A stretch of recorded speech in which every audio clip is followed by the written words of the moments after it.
Today, for the first time, I received an unusual and atypical message from my girlfriend. Emily, come see me. I can't cope without you.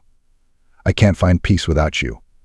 Intrigued by the anticipation of the evening ahead, my heart was pounding with excitement and nervousness as I quickly grabbed the most expensive wine off the shelf at the local supermarket. I imagined every detail of the evening ahead, the laughter, the conversations, the way her eyes would sparkle when she saw me. It wasn't just about the wine. It was about creating a moment we would both remember forever. I couldn't help but feel a rush of excitement thinking about the possibilities of this night. It wasn't just a casual message, but an invitation to something profound. Emily had also admitted to me in recent conversations that she hadn't experienced a connection like this before, and that made the moment even more serious. After choosing my wine, I briskly walked to the register, paid, and hurried back to my car. I felt invigorated as I gathered everything I'd bought into a bag and tossed it into the back seat. When I turned the key in the ignition, the engine roared to life, and I headed to her address. In the darkness, the city seemed to come alive. The glow of the roadside lights and the endless stream of headlights made the journey romantic. The distant hum of the engines mingled with the faint rustle of the passing breeze, and the notes of wet asphalt and blooming flowers from the nearby gardens added depth to the atmosphere. Each mile brought a mixture of nerves and excitement. After reaching Emily's house, I walked up the driveway and dialed her apartment number. The door opened almost immediately, and soon I was walking up the stairwell, anticipating the pleasure of every step. Finally, I was inside. Emily met me on the threshold, her figure shrouded in a silk robe that shimmered softly in the light of the apartment lamps. Her beautiful visage made my heart race, setting the tone for what was surely going to be a night of change and intimacy. We moved to the kitchen, where I uncorked a bottle of red semi-sweet wine, its rich aroma filling the air. Emily went about preparing the appetizers with her usual grace. She sliced cheese and threaded fruit onto skewers with a precision that only added to her charm.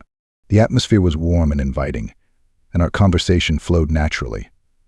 It wasn't just small talk, we delved into deep and heartfelt topics. Emily showed a side of herself that I had never encountered before. She spoke candidly about her longtime desire to make changes in her personal life, to break free of past restrictions, and to touch on sensitive issues she had avoided for years.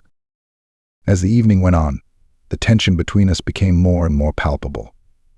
All the thoughts in my head turned upside down when Emily moved from her chair to my lap in a smooth and confident motion. It was a moment of pure vulnerability and desire.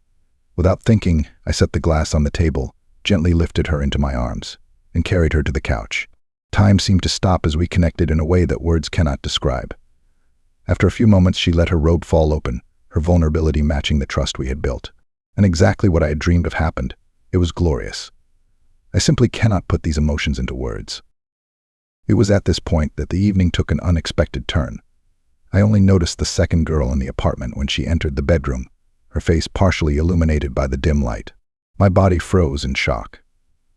The resemblance between her and Emily was so striking that I felt like I was looking into a mirror reflecting a distorted reality. My breath caught, and an icy wave of disbelief swept over me. This couldn't be real. The shock of seeing two identical faces made my mind go blank. My thoughts raced as I tried to piece together what was happening. The two girls closed their eyes, and a silent but tense exchange took place between them.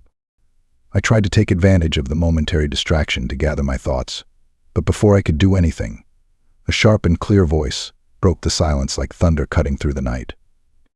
To my amazement, it turned out that the message I'd received and the evening I'd spent hadn't been directed by Emily, but by her twin sister Chloe. Chloe had deliberately chosen a moment when Emily wouldn't be home to invite me over and seduce me. Her plan was calculated and precise. Chloe explained, with a mixture of disdain and justification, that Emily was hesitant to fully admit her feelings for me, so Chloe had taken the trouble to help.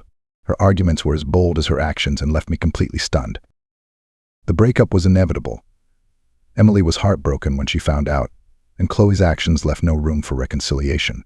Now I find myself alone, without Emily and Chloe, reflecting on the events of that unforgettable night and the choices that led me here. If you enjoyed this story filled with twists and turns, please support it with a like and subscribe for more stories.